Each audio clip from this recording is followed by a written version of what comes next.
December 9th will be remembered as a momentous day in the annals of DC sports history, the DMV's sports betting history, that is.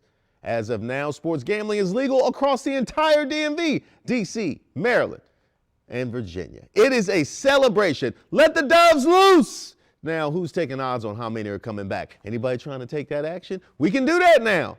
It's been a long time coming, but Maryland's Governor Larry Hogan and our man's Joe Theismann kicked off the new era by putting down the first wagers in the MGM National Harbor's new sportsbook and lounge. Now, I'm not trying to give out free shine, but what kind of gambling Shangri-La is this? 360-degree Jumbotron?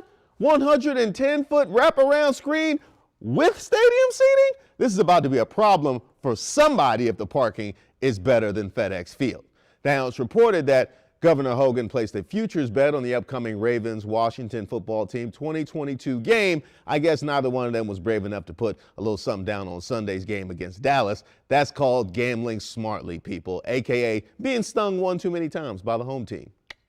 I can actually hear those of you with your arms folded, sucking your teeth and shaking your head no, just at the thought of sports gambling with your judgment.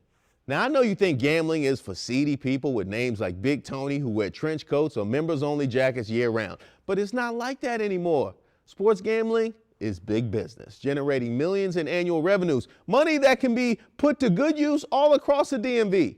Why should online companies be the only ones reaping the bounty? So stop huffing and puffing and go buy yourself some lottery tickets. You'll put money on the numbers a computer spits out, but the ones on the scoreboard is where you draw the line? Okay. And yes, you're right. There are people who have gambling addiction problems, just as there are people who have alcohol addiction problems. But should that stop those of us that have no issues with either? That is a rhetorical question, because it shouldn't and it doesn't. And that is why I'm giving props to Maryland for getting in the game. Now, it remains to be seen whether or not they'll thrive like Virginia, who, in opening their licenses to several companies, all adept at both sports gaming and user interface, has seen competition drive costs down for the user, allowing for a more enjoyable and profitable experience.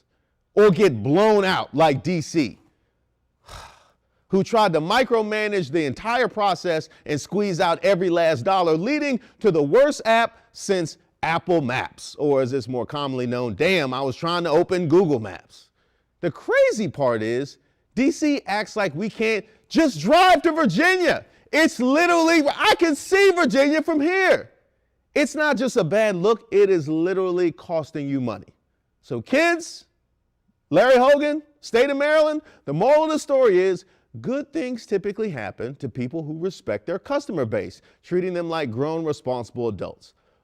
But if you treat them like addicts who have no other choice and would otherwise end up strung out on boat, they will drive to Virginia.